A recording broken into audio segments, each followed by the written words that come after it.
नमस्कार जुहार मु गगन कुमार आपण को स्वागत जनाऊँगी जनता एक्सप्रेस आज खबर।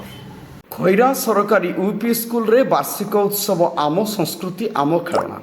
नुआपड़ा बडेन ब्लॉक खैरा सरकारी उच्च प्राथमिक विद्यालय रे वार्षिक उत्सव प्रधान शिक्षक कर्ण कैवर्तन आह्वान क्रमे महासमारोह रे अनुष्ठित हो जाइछि।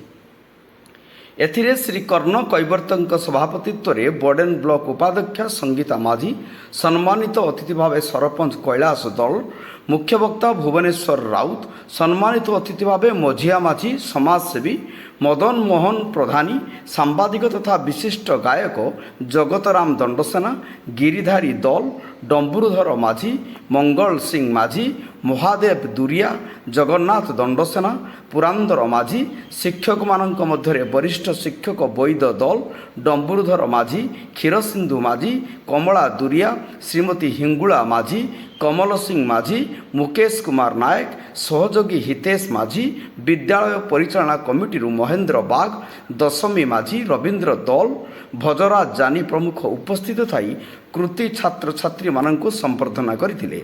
वक्ता माने शिक्षा उपरे छात्र छात्री मानक उद्बोधन देइथिले। रंगारंग कार्यक्रम मन समस्तक मन को मोहि नेइथिला। गंगाधर महाउती मंच परिचालना करथिले और श्री कैवर्त्य मंचासीन अतिथि मानक धन्यवाद अर्पण करथिले। नुआपड़ा जिल्लारू परमेश्वर मेहरଙ୍କ रिपोर्ट जनता एक्सप्रेस।